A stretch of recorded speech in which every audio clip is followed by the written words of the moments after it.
os 3 únicos serviços que eu participei lá, que ficou em minha mente para sempre. Um foi intitulado de Idolatria Cristã. Outro tinha o título O Super Engano de uma Nova Era Gloriosa, que eu digo que se aplica para a nova era hoje, isto era em 1946. E o outro era O Grande Conselho Geral de Satanás de 1700. E eu devo dizer que estas coisas eu ouvi lá. Me abriram os olhos. Em primeiro lugar, algumas palavras sobre o Grande Conselho Geral. Ok. No início de 1700, disse o sumo sacerdote, Satanás e todos os seus espíritos conselheiros realizaram um grande conselho geral com o objetivo em mente. Foi para se preparar para a grande era industrial que logo iria arrebentar sobre o mundo. E Lúcifer também previu uma outra era grande que estava a seguir, onde tremendas descobertas científicas seriam feitas pelas pessoas. E nós entraríamos em uma era única que iria mudar a maneira que todos vivem. Também serviria para introduzir o fim dos tempos e o fim do grande conflito entre as forças do bem e do mal.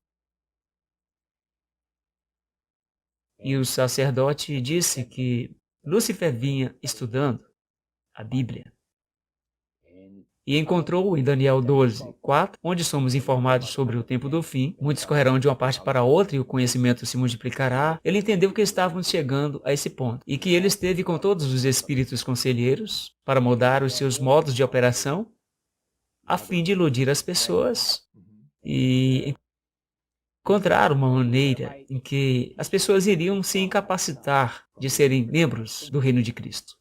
Ele foi muito sincero sobre isso, sim, e dizendo a você e ao resto do grupo, 60 ou 70 pessoas lá, os planos que Lúcifer tinha revelado a ele. E no momento em que o conselho chegou ao fim, eles tiveram 3 principais políticas que iriam ser seguidas. Primeiro, eles deveriam fazer com que os seres humanos fossem levados a acreditar que Satanás e seus anjos realmente não existem. Você vê, até aquele momento, você poderia andar pelas ruas de Paris e você teria sinais que diriam que você tem um adivinho ou uma cartomante de algum tipo. E se você quiser colocar uma maldição sobre alguém, você poderia ir e ver essa outra senhora de idade lá, você sabe, as bruxas antigas. Mas agora isso tinha que mudar. Lúcifer disse, nós temos que nos certificar que as pessoas, seres humanos, comecem a acreditar que Satanás e seus anjos realmente não existem. Você sabe, Roger, que é interessante porque uma pesquisa recente mostra que mais de 75% das pessoas hoje não acreditam em um demônio real e tangível. Mas há um? Oh, sim.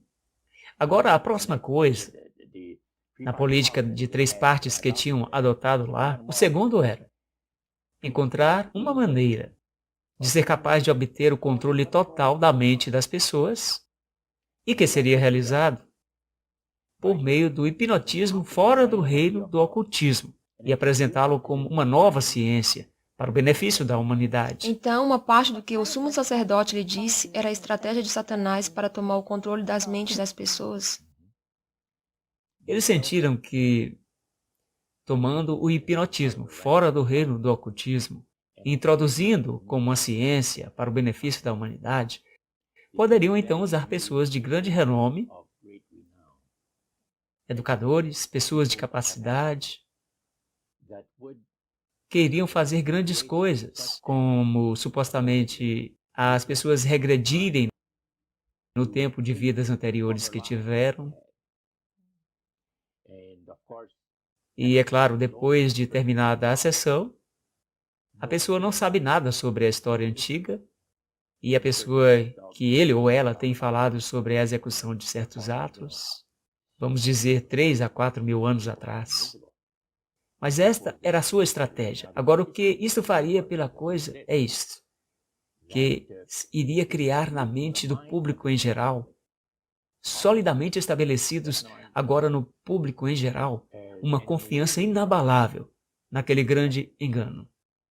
Em outras palavras, as pessoas que acreditam nisso, essa pessoa foi hipnotizada, foi regredida no tempo para vidas passadas.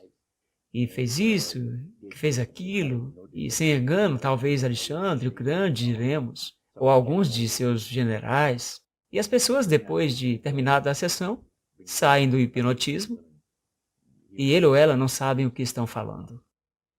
Portanto, agora esta seria uma forma de descristianização do mundo ocidental através da avenida do misticismo. Agora chegou o tempo quando Lúcifer decidiu que ele tinha que escolher uma pessoa para começar essa coisa.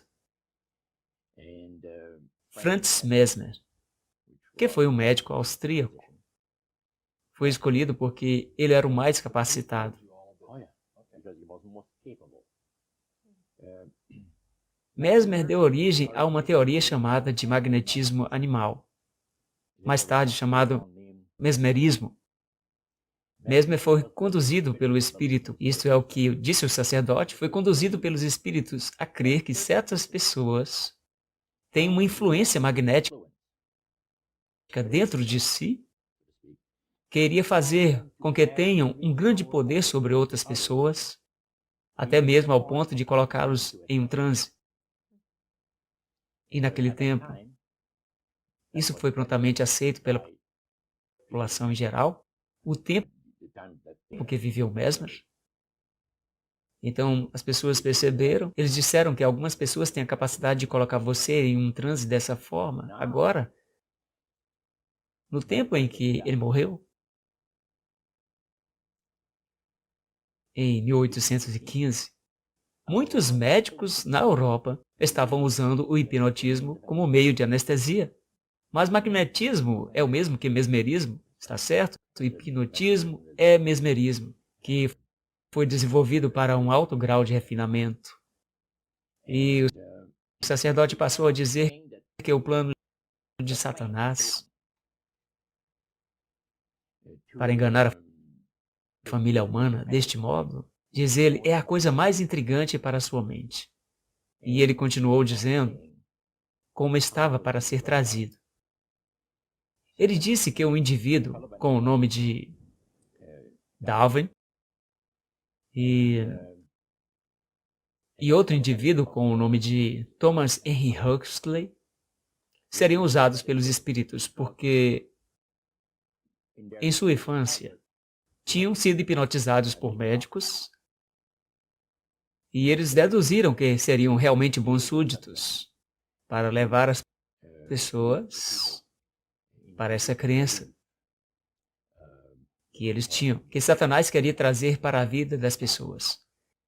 E quais foram esses 3 pontos que nós temos, Roger? As 3 coisas foram, número 1, que Satanás não queria que a família humana pensasse que ele e seus anjos existem. O segundo ponto que você disse tinha a ver com tomar o controle das mentes das pessoas, está certo. O terceiro ponto seria o quê?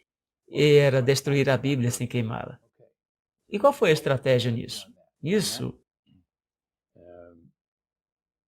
foi muito interessante, porque depois do grande conselho geral, foi decidido que Satanás ensinaria Charles Darwin pessoalmente na criação dos princípios de suas teorias da evolução. Ele foi orientado pelo próprio Lúcifer, caído Lúcifer, e naquele tempo foi entendido. Satanás e seus espíritos conselheiros entenderam que se uma pessoa fosse levada a acreditar na teoria da evolução, destruiria em sua vida completamente a semana da criação da Bíblia, a queda do homem e o plano da redenção. Seria acabar com ela. Agora, ele fez uma declaração única. Ele disse que, de acordo com os espíritos, qualquer que ensina a teoria da evolução é considerado para ser um ministro de um grande sistema religioso. Você vê que eles chamam de um sistema religioso a teoria da evolução, porque é um sistema de escolarização das pessoas e levando-os a se desqualificarem de serem membros do reino de Cristo. Ele disse que todo professor dessa teoria é reconhecido pelos espíritos como uma pessoa de grande valor e recebe uma unção muito especial do próprio Satanás, dando grande poder de induzir a cegueira espiritual para convencer e converter. 3 capacidades são dadas aos professores de teoria. Então, isso não é tudo. O sacerdote disse que Satanás considera os professores da teoria da evolução seres tão valiosos para ele que, à vista de todos os habitantes das galáxias, ele atribui um séquito de brilhantes formosos anjos para acompanhar aquele educador por todo o resto de sua vida. E que, aos olhos dos habitantes das galáxias, é a maior honra que ele pode conferir a seus trabalhadores entre os homens sobre a humanidade, até que a controvérsia termine.